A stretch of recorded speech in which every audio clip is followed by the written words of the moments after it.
Let's continue to ponder what complex, engaging and effective writing, i.e. grade 9 writing, looks like for CIE, IGCSE English Language and other exam boards. Stay tuned. Schofield on Shakespeare.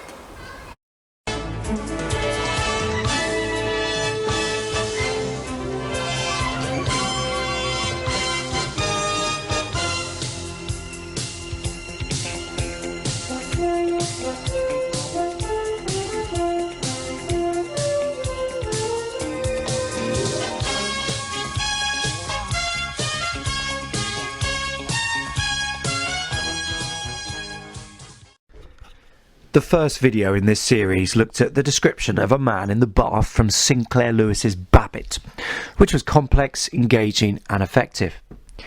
In this video, I'm going to take an extract from The Old Maid, one of the novellas within Edith Wharton's Old New York collection. In this extract, Ella is pondering on exactly what happens to a woman post-marriage.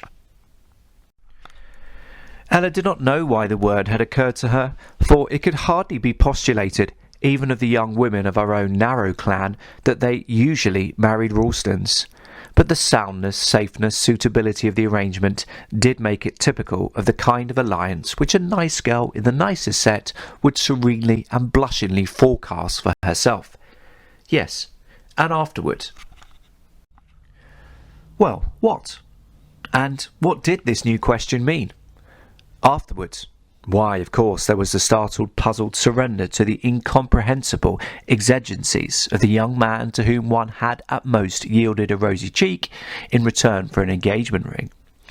There was the large double bed, the terror of seeing him shaving calmly the next morning in his shirt sleeves through the dressing-room door, the evasions, insinuations, resigned smiles and Bible texts of one's mama. The reminder of the phrase to obey in the glittering blur of the marriage service, a week or a month of flushed distress, confusion, embarrassed pleasure. Then the growth of habit, the insidious lulling of the matter of course, the dreamless double slumbers in the big white bed, the early morning discussions and consultations through that dressing room door which had once seemed to open into a fiery pit scorching the brow of innocence. And then the babies.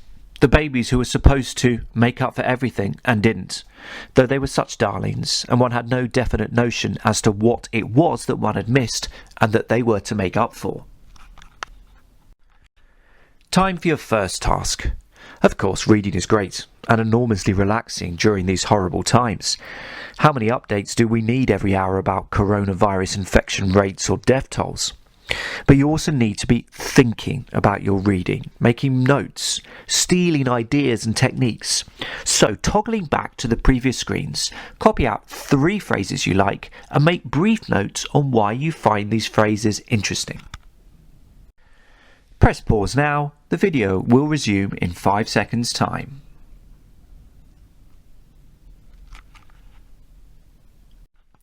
Here's my first choice. Now, when marking my pupils' work, I frequently put a furious circle when I spot the same word or same word root used within the same or a consecutive sentence. For example, recently a pupil of mine wrote, "I could pleasantly observe the fields of people." Moreover, I had managed to squeeze myself into a tight but pleasant corner. However, repetition for deliberate effect is very different from unwittingly repeating the same word or word root so that the writing sounds somewhat weak. What is the effect of the repetition of the word root nice here? Well, for me, it emphasises in a very simple way the most important expectations for women within that society. Forget being intelligent or having opinions or even being interesting. What matters more than anything is to be viewed as nice, proper, inoffensive. This phrase, nice girl in the nicest set, sounds weak, and I think this is Wharton's point. Prioritising safe niceness as the value for young women of society is invariably going to result in weak, dull women. From deliberately weak repetition to some telling adverbs. Serenely and blushingly very concisely reveal a great deal about women and society's expectations of their behaviour. Serenely emphasises that the very nicest women should take things calmly in their stride. It also emphasises their sense of self-entitlement. Of course, a young woman of high class could expect to marry a decent young man from the same set. This is just what would happen. Meanwhile, blushingly alludes to demure thoughts about the sexual awakening which would occur to a newly married woman. A degree of charming embarrassment at the thought of sex would be deemed not just natural within their society, but also something highly attractive for the new male partner. Implicit within this adverb is the idea that the woman would not have had sex before her highly suitable marriage. After all, if a seasoned, enthusiastic participator pre-marriage, why on earth would you blush? If I was making notes on this quotation, I would have written something like what is shown on screen.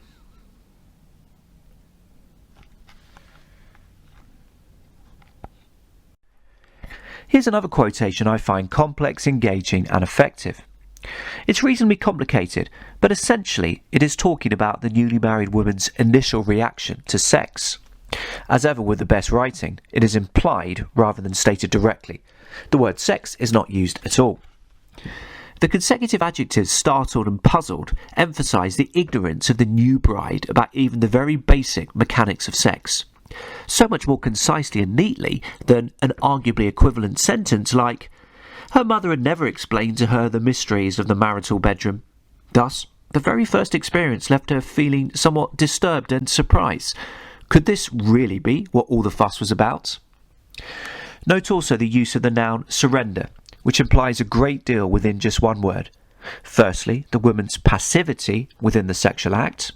It is not a question of mutual pleasure and excitement, but of giving in, giving herself up to be conquered by the male. It also implies the keenness of the woman to do the right thing, to do exactly whatever is expected of her within her highly respectable, highly appropriate marriage. Some more complex vocabulary here, as Wharton now moves to talking about the sexual desires of the man within marriage. However, the use of exigencies rather than desires highlights the fact that within the institution of marriage there are very clear expectations that these sexual demands are met, i.e. the wife makes herself available for sex with her husband even if she doesn't fully understand at this early stage what sex and male desire is all about. Here's what I would have written about this quotation.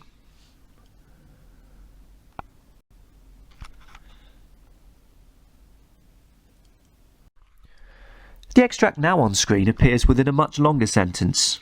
Again, with my own students, I frequently circle unnecessarily long sentences, particularly those which contain the dreaded comma splice, i.e. when the two main clauses are incorrectly separated by a comma.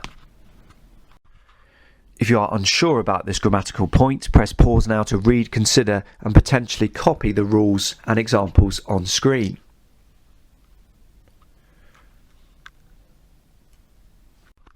So, comma splicing is bad. However, a deliberately very long sentence for effect is a different matter altogether. In this context, I feel the enormous long sentence emphasises the huge, tumultuous change and upheaval for a newly married woman. There are so many new, alarming things to understand initially within a very short period of time, hence the need to cram them into a single sentence. I love Wharton's use of the oxymoronic phrase insidious lulling. When we think of lulling, we think of something soothing and gentle. The mother lulled her tired toddler to sleep, for instance. However, when this word is combined with insidious, the effect is very different. The writer appears to be suggesting the potentially destructive, corrosive dangers of being drawn into sleepy, dull domesticity, including domestic sex or non-sex. How about Wharton's use of imagery here? The imagery here emphasises the terror with which the kept in ignorance, innocent bride feels about post-wedding sex. A potentially hellish, burning experience from which you will never recover your previous innocence and equilibrium. Of course, similes and metaphors which reference fiery pits and hell are 10 to a penny and could potentially be somewhat hackneyed. What makes this imagery fresh and vivid? Surely it's the more complex phrasing. It isn't speculative thoughts that sex could result in a hellish experience, but that the dressing room door would open into this. And here's the notes that I would have made on the quotations on screen.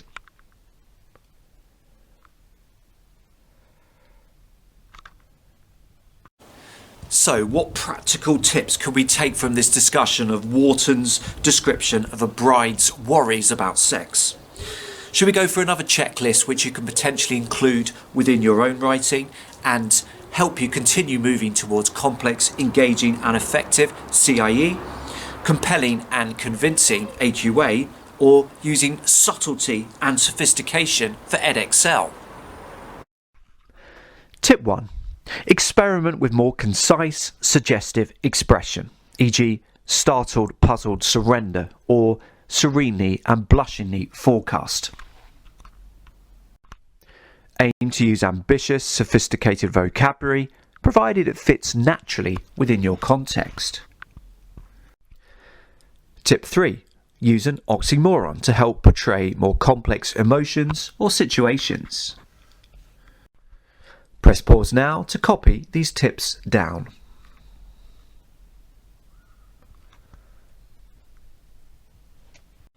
Time for some of your own writing. Experiment and try the tips shown on screen. Grabbing your pen, press pause now.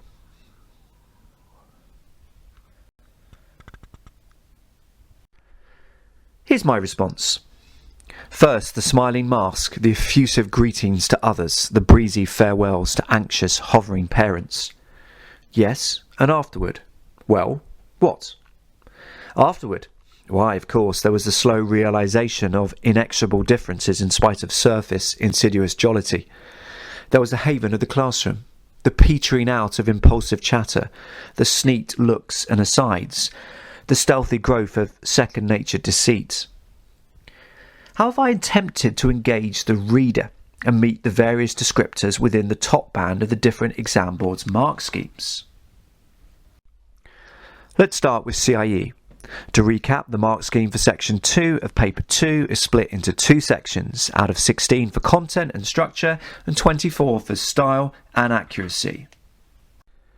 Within the first sentence on screen, you can see me experimenting with more concise, suggestive expression. It is not stated explicitly, but merely implied through the metaphorical phrase smiling mask, that the student-to-be is imagining putting on a front and that he would not want his parents to glean his anxieties. Meanwhile, the strength of the adjective effusive similarly suggests, without stating them explicitly, the nerves of the student-to-be. Otherwise, why the need for such over-the-top, simply wonderful to meet yous?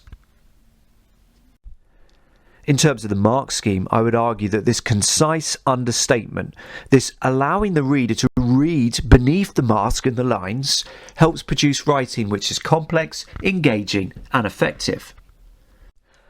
Unlike for the directed writing mark scheme, the vocabulary doesn't necessarily need to be sophisticated, but the best candidates, of course, will use some more complex words in order to help them create very specific effects.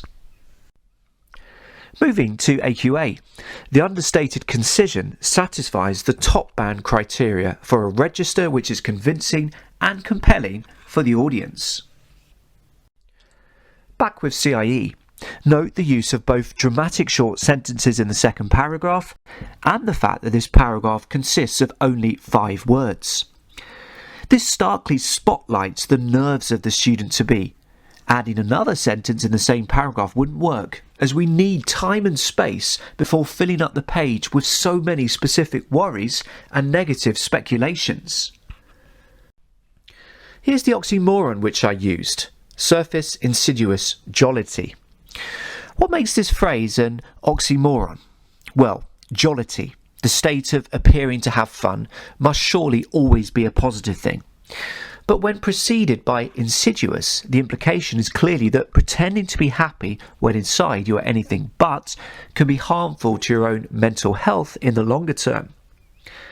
Thinking more generically, an oxymoron, provided it works, by definition produces a more complex, interesting idea or image. Note also the accurate use of semicolons. These can be used to link related main clauses, or, as in this instance, to separate phrases or clauses in a series which already contains commas. If you're unsure how to use this type of semicolon accurately, press pause to ponder and potentially copy out the notes and examples on screen.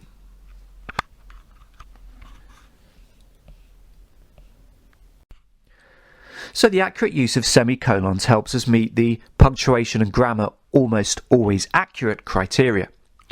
I always feel that as part of this criteria, candidates need to use the full range of punctuation, not just the basic full stops, commas and exclamation marks.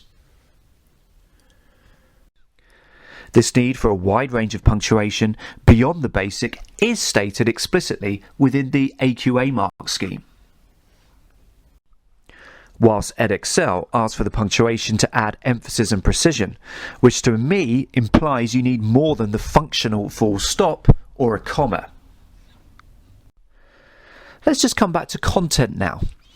It's worth pointing out that in life, and even during these troubled times, it is rare for everything to be bad or negative. Surely there must always be rare spots of sunshine, which, for this unhappy, becoming socially isolated pupil, is the haven of the classroom. Real life and the most effective writing contains nuances, more complex emotions. Real life is not simple. Real life and writing is compelling, incorporating a range of convincing and complex ideas. And real life, and the best writing, shapes the reader's response with subtlety and sophisticated and sustained use of tone, style and register. This has been a Schofield on Shakespeare production, encouraging you to think about complex, engaging and effective writing for GCSE. Many thanks for watching. Stay safe.